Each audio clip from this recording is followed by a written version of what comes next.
Hi, I'm Maddie Conser. And I'm Michael Pineda. Welcome back to Johnnie Bennie Campus News, CSB-SJU's weekly news show keeping you up to date with what's going on around campus. First up this week, it's Johnnie Tommie weekend. Our Johnnie football players face off against rival school St. Thomas for the 88th time. The origin of the rivalry can be traced back to 1901 when St. John's University star running back Ignatius O'Shaughnessy skipped Vespers for a party and was expelled.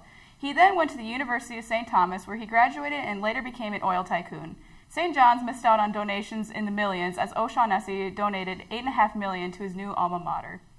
O'Shaughnessy was integral in the Johnnie's victory over UST in 1901, but he never played in another Tommie Johnnie game because the teams didn't meet again until 1907. This year's game is sure to be as competitive as ever. Make sure to get to Clemens Stadium on Saturday. The game begins at 1 p.m. St. John's University's legendary football coach, John Gagliardi, who achieved national attention for his success both on and off the field at St. John's, has passed away. With the most victories of all time in college football, totaling 489 wins, Gagliardi won 4 national titles at SJU and made the 2000 national title game. His teams won a total of 30 conference championships, including 27 at SJU. His unique ways of coaching were distilled in a series of winning with no's, including no tackling in practice, no long practices, no whistles, and no use of blocking sleds or tackling dummies. He was an outstanding mentor to the thousands of young student athletes who came through this program. At St. John's, Gagliardi produced 113 All-Americans as well as 22 academic All-Americans. The Gagliardi Trophy is awarded to Outstanding Division III College Football Player of the Year and is named after John Gagliardi. Here's more on the history of the trophy and Gagliardi's legacy at St. John's. I just don't think that people should be called by their job occupation. I don't want them even to call me coach. Some do, but I really don't like being called coach. I'd rather be called John. I think from when you start here, it's part of football and part of the community in general is the exact things that the Gagliardi Trophy kind of represents. From John specifically, that there's more to life than the academics, and there's more to life than football and athletics. You learn that what you do and how you affect other people is as important or more important than anything else you can do. I'm John Gagliardi, longtime coach here at St. John's. All college campuses, and particularly I think Division III, they're the national gems. For example, on most Division III teams, there's no scholarships. They're all students, and they're all great places, campuses, and so to being exposed there and to get through college in a lot of tough colleges, they have to be equipped to do it, and the fact that they get it done just shows that they're going to succeed in life.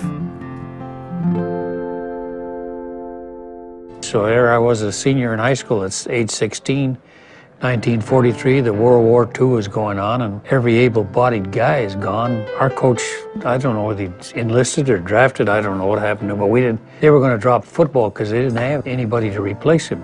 A lot started because of the way I approached it as what you might call a player coach.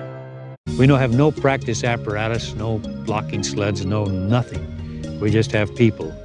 No blocking dummies, tackling dummies. As a matter of fact, we're not going to tackle anybody anyway. I'm sure that no one else in the history of football has gone through a season, let alone 20 or 30 seasons, without ever making a tackle on a practice field. And probably the biggest reason we do it is to prevent injuries. Most people protect their quarterbacks and their star receivers, but I figure, well, the other players, they all are human beings, and they all have mothers who love them and don't want them to get hurt. So we try to protect them all.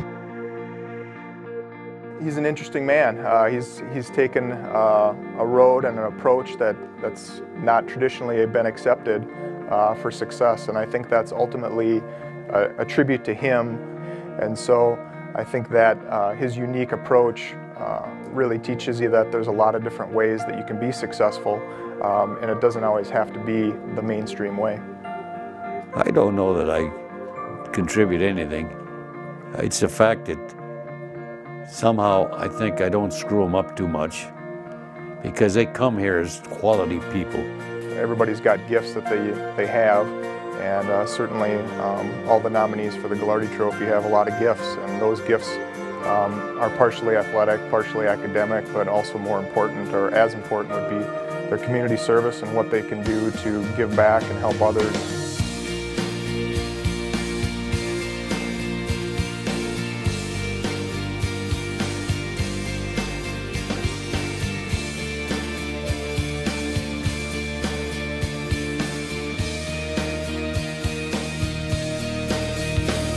His approach, the way he approaches football and the lessons he teaches on the football field transcend football. They're more than just how you can be successful on Saturday afternoon. They're how to be successful every day of the week and for the rest of your life. There are a lot of good football players in this country. Every high school's got a couple of guys that are very, very good. So the colleges get all these very, very good high school players, and when you get bona fide student athletes, they're good people. It helps the college. We've always been blessed with those kind of people, and hopefully will continue to be.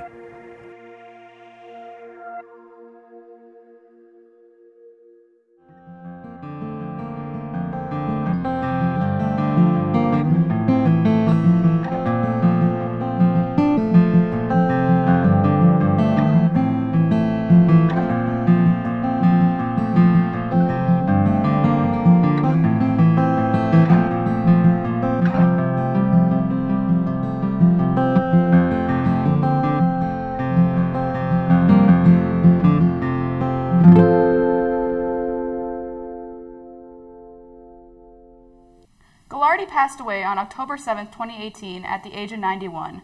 One of St. John's icons, Gagliardi will be missed by many. The Mass of Christian burial is at 11 a.m. on Monday, October 15th in the St. John's Abbey Church, and visitation is 4 to 8 p.m. on Sunday, October 14th in the Abbey Church, and 9 to 10:45 a.m. on Monday. Moving on to upcoming events. Tonight, October 12th from 9 to 10 p.m. in Guild Hall, JEC and PRP are hosting a roller rave. Show up and skate. JEC will provide the roller skates. Also on Friday night, from 7:30 to 9 p.m. in the Escher Auditorium, see the performance of Storm Large. Her fierce show includes the American Songbook, Broadway tearjerkers, rock goddess anthems, and some of her own originals. This show contains mature content and language is recommended for adult audiences. Specialty cocktails and concessions will be available for purchase throughout the performance and post-performance. On Saturday night, October 13th, JEC's Welcome Fest continues with a Jersey dance. Represent your favorite teams at this dance in Upper Gretzky from 9 to 10 p.m. On Sunday, October 14th, Outdoor University hosts the annual Collegeville Colors event, where art and nature invite you for a walk. Spend the afternoon hiking in the woods at St. John's Abbey, Arboretum, as you enjoy the fall colors, artwork, live music, nature activities, and more along the Chapel Trail, rain or shine. Reminder, no pets or bikes are allowed in the Arboretum, but the admission is free. Starting this Tuesday, October 16th, and running through Saturday, October 20th, CSB-SJU Theater presents Bus Stop by William Inge. In the middle of a howling snowstorm, a bus pulls up at a roadside diner. All roads are blocked, and 5 weary travelers must hold up until morning. The play is featured at the Coleman Black Box Theater in the Benedicta Arts Center. Also this Tuesday, the Academic Exploration Fair will be held from 2 to 5 p.m. in Upper Gretzky at CSB. Meet representatives from different majors, minors, pre-professional programs, and other academic departments. Ask questions, find the program that is right for you, and learn about the types of careers available with each program. And now, to wrap up this week's episode, we go to Brandon Oxley for our sports segment to take a closer look at Johnnie and Bennie sports. SJU soccer blanked University of Minnesota Morris 3-0 while junior Ben Becker notched his 6th and 7th goals of the season. They have a few days in between games before they have back-to-back game days when they host Gustavus on October 13th and immediately take a trip to Concordia Moorhead on October 14th. Bennie soccer had a tough loss after a 1-1 tie during halftime. St. Kate's came out firing in the second half and took a 4-1 win. The Bennies look for redemption in their game on October 13th at home against Gustavus. St. John's Cross Country will be participating in the St. Bonnie Invitational this upcoming weekend on October 13th at 10:40 a.m.